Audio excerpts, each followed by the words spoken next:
Welcome back to Every Other Carl. I'm Carl, and today I'm making a shoe rack.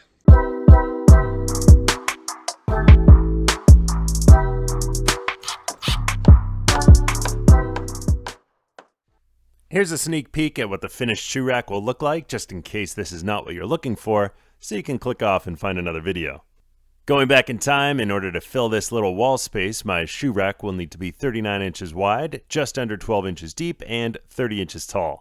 I had several 2x4s laying around, so I decided to make some butcher block out of them for the sides of this shoe rack. Alright, so I'm going to use 2x4s for the sides of the shelves. I'm imagining this kind of butcher block look. I need the shelves to be 12 inches wide.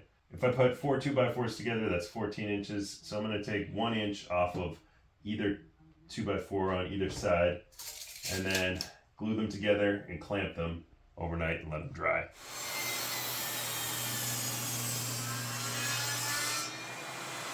Alright, I got the 4 pieces here, and I'm going to cover it in some wood glue, and then I'll just brush the glue so that it's consistently across the board. Clamp these together, put a couple bricks on them to make sure it's nice and flat, and then let that set. I definitely could have used a new piece of lumber for this, but using up scrap wood and making my own butcher block was great for me.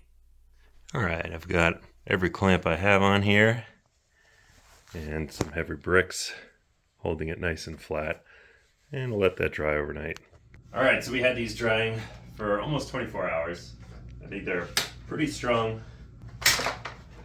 Yeah, feels pretty good. So now this side is going to be out. I'm just going to use a planer and just make sure these are all at the same level and then sand it down nice and smooth.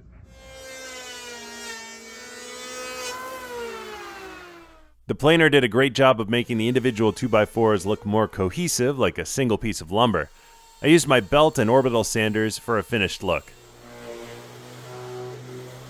With everything sanded, I could cut off the rough end and cut my 2 30-inch side panels and stain them.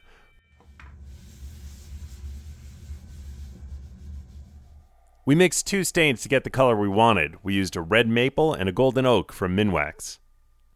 I bought a few pieces of pine board at Lowe's. You gotta be careful with lumber dimensions, especially when you're buying from a box store. These were marked as 12-inch boards, but in reality, they're only 11 inches. So I cut an extra inch off my sidewalls and cut my shelves to size before staining them. With some remaining scrap wood from my shelves, I made 2 90-degree triangle pieces to add to my corners to reduce any side-to-side racking of the shelves. I drilled 2 holes and mounted these with screws and washers, being careful not to drill through the top of my shelf.